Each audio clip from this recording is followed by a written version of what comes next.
हाथों में संविधान और गांधी जी की फोटो लिए कांग्रेस प्रत्याशी सुखदेव भगत ने लोहरदगा लोकसभा सीट से नामांकन भरा। दरअसल उन्हें लगता है कि अगर फिर से देश में मोदी जी की सरकार बनती है तो संविधान में बदलाव किया जाएगा और गांधी जी के सपने का भारत खंड खंड हो जाएगा।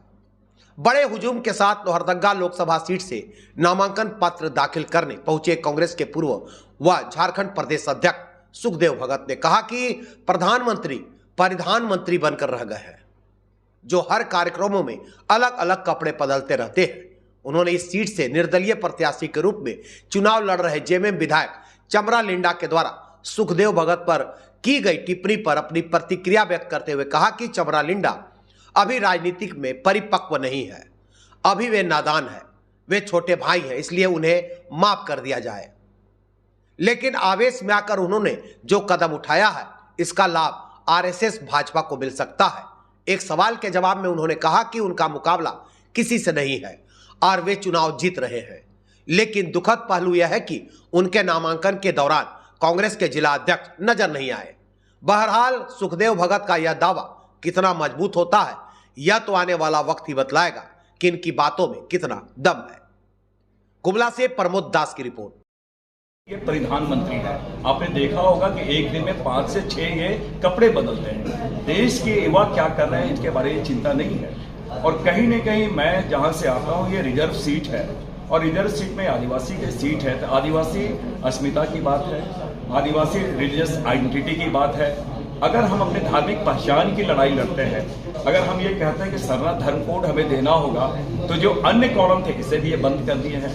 यूनिफॉर्म सिविल कोड के माध्यम से, समान नागरिक संहिता के माध्यम से ये हमारे जो कस्टमरी लॉ है, हमारे कस्टमरी आदिवासी कस्टमरी लॉ, उसे ये समाप्त करना चाहते हैं।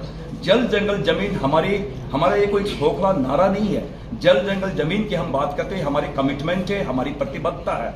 और ये जल जंगल जमीन को ये कॉर्पोरेट घरानों को दे देते हैं। ये छत्तीसगढ़ में आपने देखा होगा हसदेव जंगल पे इन्होंने क्या किया है, पेशा कानून के साथ इन्होंने क्या किया है, ग्राम सभा के साथ इन्होंने क्या किया है। ये क्या है, मैं समझता हूं इनके नारे हम दो हमारे, हम दो हमारे दो।